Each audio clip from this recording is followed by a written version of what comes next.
कभी कभी लगता है ना, बस अब और नहीं। जब सब कुछ उल्टा चल रहा हो, करियर का प्रेशर, फैमिली में टेंशन, प्यार में ब्रेकअप्स, कहीं कोई सुनने वाला नहीं, हजारों लोगों की भीड़ में भी खुद को कभी अकेला महसूस करते हैं। कोई सुनने वाला हो तो वो समझने वाला भी होगा या नहीं, वो भी एक सवाल होता है। तभी अंदर से एक आवाज आती है, छोड़ दो सब कुछ, भाग जाओ, या सब कुछ खत्म ही कर दो। पर ऐसे डिसीजंस लेने से पहले एक बार रुक जाना, एक बार सोच लेना बहुत जरूरी है। पता है, जब हम किसी मुश्किल में होते हैं ना, तब हमारी सोच जूम्ड इन होती है, यानी एक ही चीज पे टिकी होती है, एक ही प्रॉब्लम दिखती है।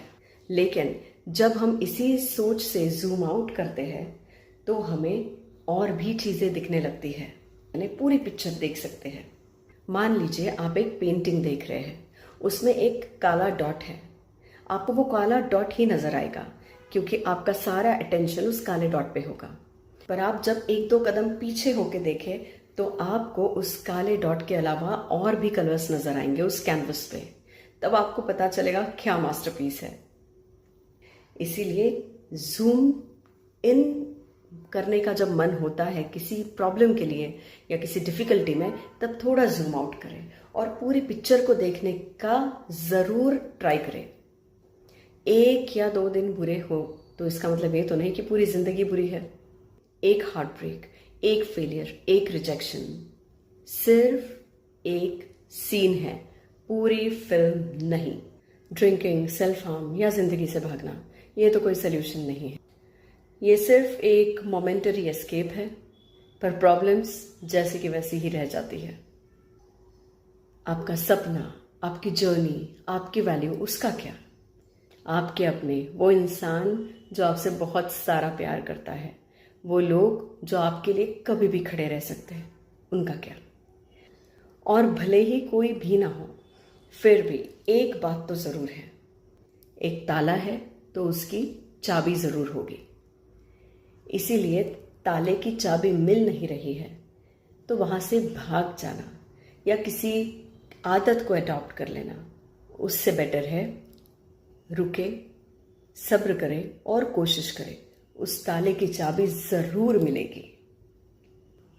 ये हम सबको पता होता है, फिर भी जाने अनजाने में क्यों हम कोई अलग तरीका ही आजमाते हैं, कोई ऐसा तरीका जिससे परमानेंट सोल्यूशन तो नहीं है पर तकलीफ बहुत है।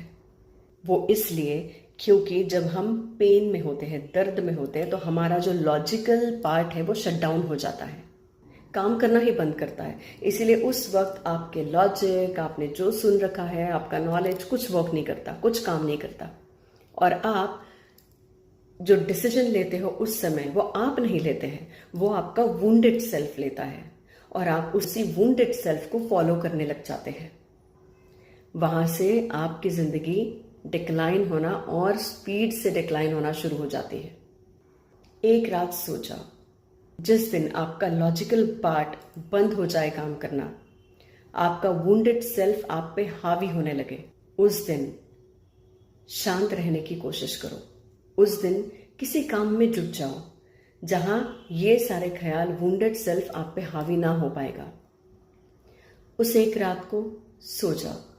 एक रात सोने से, एक बात कहने से, एक दर्द बांटने से क्या पता अगली सुबह कोई नई रोशनी ले आए।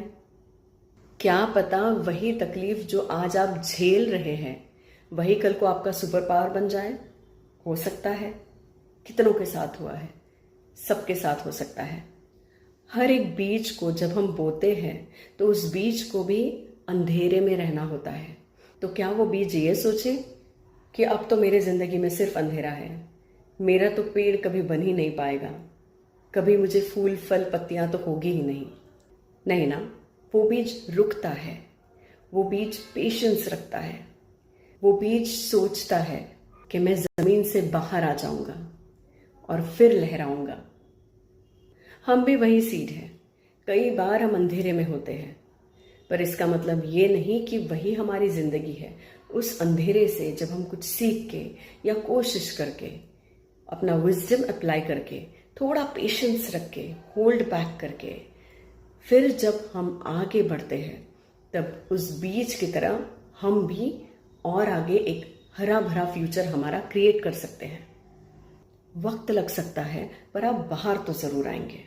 अच्छा, तो हम ये सोचते हैं कि जब आप उस एज पे होते हो, जब आपको लगता है सब कुछ खत्म हो गया, टूट गया, अब कुछ नहीं बचा है, you feel like giving up, तब क्या करें? नंबर 1, रुक जाओ, पॉज की बटन दबा दो, उस एक रात अच्छी से सो जाओ। नई सुबह आएगी, नई सुबह के साथ नया फ्रेश माइंड सेट होगा।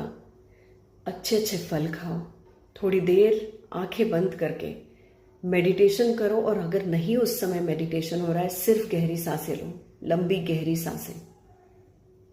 वो नया दिन हो सकता है आपके लिए नई राहें लेके आ जाए। नंबर 2, लिखिए, बहुत जरूरी है लिखना। जी हाँ, अगर छोड़ दिया है बचपन में पेन पेपर, फिर भी लिखिए, क्योंकि जब, और लिखेंगे कैसे? अनसेंसर्ड, बिना कुछ दिमाग से डिलीट किए लिखते रहिए। जो जो दिमाग में आ रहा है लिखते रहिए। लिखिए कि आज मुझे ये करने का मन कर रहा है, लिखिए कि मैं टूट चुका हूं या टूट चुकी हूँ, लिखिए कि कोई समझ में नहीं, कोई रास्ता नहीं मिल रहा है, लिख डालिए। जब आप लिखते हैं ना तो आपका माइंड क्लियर होता है। माइंड की जो चीज़ें हैं, जो कचरा ये है, जो भी सारे थॉट्स है, वो सारा उस पेपर पे आ जाता है। और जैसे ही पेपर पे आता है, योर माइंड बिकम्स क्लियर, और उसके बाद अपने आप आपको आंसर्स भी मिलने शुरू हो जाते हैं। ट्रस्ट मी, ये बहुत वर्क करता है। एंड नंबर 3, आपके लॉजिकल ब्रेन को वापस ऑनलाइन ले आओ, बैक टू ऑनलाइन। जो आपका लॉजिकल ब्रेन, आपके माइंड का वो हिस्सा जो लॉजिक्स पे वर्क करता है, वो बंद हो चुका है, क्योंकि आप कहीं ना कहीं वुंडेड हो। और हो सकता है कोई डिप्रेशन में जा रहा है, हो सकता है कोई ऑलरेडी डिप्रेशन में, हो सकता है किसी को कोई वे आउट नजर ही नहीं आ रहा है। ऐसे समय लॉजिकल माइंड ऑफलाइन जा चुका है। इस लॉजिकल माइंड को, आपकी थिंकिंग कैपेसिटी को ऑनलाइन लाना होगा। और ऑनलाइन कैसे लाएंगे? Deep breathing. डीप ब्रीदिंग से आप आपके माइंड को ऑनलाइन लेके आ सकते हैं। इस डीप ब्रीदिंग की जब आप आदत कर लेते हैं तो आपका माइंड हमेशा ट्रैक पे ही रहता है। ऑफ द ट्रैक भी जा रहा हो तो डीप ब्रीदिंग के बाद तुरंत ऑन द ट्रैक आ जाता है। एंड नंबर 5, बार बार खुद को याद दिलाया करें, बार बार रिपीटेडली, मैं स्टक हूं, मैं फिनिश्ड नहीं हूं, मैं स्टक हूं, मैं फिनिश्ड नहीं हूं, मैं स्टक हूं, मैं फिनिश्ड नहीं हूं। ये फेज है, ये लाइफ नहीं। ये फेज है, ये पूरी लाइफ नहीं। ये जस्ट फेज है, ये पूरी लाइफ नहीं। एफर्मेशंस चैंट करना शुरू कीजिए। एफर्मेशंस बहुत बढ़िया तरीका है आपके माइंड को अच्छी तरह से रेगुलेट करने में, एक पॉजिटिव ट्रैक पे चलाने के लिए एफर्मेशंस भी बहुत ही ज्यादा कारगर उपाय है। एफर्मेशंस कैसे लिखे जाते हैं उस पर एक पूरा वीडियो है, आप ऑनलाइन चेक कर लीजिए, यूट्यूब पे अवेलेबल है। एफर्मेशंस के डूज एंड डोंट्स भी अवेलेबल है। आप एफर्मेशंस खुद के लिए क्राफ्ट कीजिए, बनाइए। रिपीटेशन में कहिए, I am bigger than my problems, I am not my pen,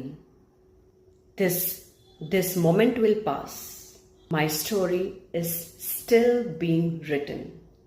खत्म नहीं हुई है, it's still being written. I am bigger than my problems, I am not my pain, this moment will pass, my story is still being written.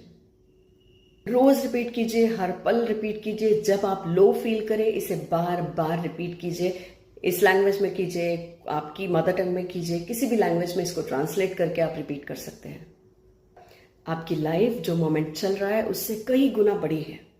किसी चीज की लत लगा के तुम क्या पाओगे? जिंदगी से भागकर तुम क्या पाओगे? जिन लोगों से प्यार है उनका क्या? वो सपने जो आपने देखे थे, क्या वो यूं ही छोड़ दोगे? रुकिए, सोचिए, सीखिए और फिर चलिए। धीरे धीरे ही कदम बढ़ाइए, वो भी सही है, पर चलिए जरूर। लहरों से डरकर नौका पार नहीं होती। लहरों से डरकर नौका पार नहीं होती। कोशिश करने वालों की कभी हार नहीं होती। नन्ही चींटी जब दाना लेकर चलती है, नन्ही चींटी जब दाना लेकर चलती है, चढ़ती दीवारों पर 100 बार फिसलती है। मन का विश्वास रगों में साहस भरता है। चढ़कर गिरना, गिरकर चढ़ना ना अखरता है। तो जिंदगी से हार मत मानो, हर एक अंधेरा किसी नए सवेरे की तरफ ले जाता है। रुको, सोचो और फिर से जीना शुरू करो, because the world needs you. You are important. If this has touched your heart somewhere, so share it with someone who really needs hope. क्योंकि आप जानते हैं आपका एक मैसेज या एक फॉरवर्ड किसी की जिंदगी बदल सकता है, किसी को नई होप दे सकता है। जिंदगी बहुत खूबसूरत है, सिर्फ एक नजरिया बदलने की देरी है। इसलिए अपना ख्याल रखें, क्योंकि यू आर प्रेशियस। और इस वीडियो को ज़्यादा से ज़्यादा फॉरवर्ड करें, क्योंकि ये वीडियो किसी की जिंदगी बदल सकता है ना। On this note I thank you all. और एक रिक्वेस्ट है, कोई भी डिसीजन लेने से पहले शांति से खुद के बारे में, अपनों के बारे में सोचें, आपके सपनों के बारे में सोचें, and wisely take some decision. Thank you.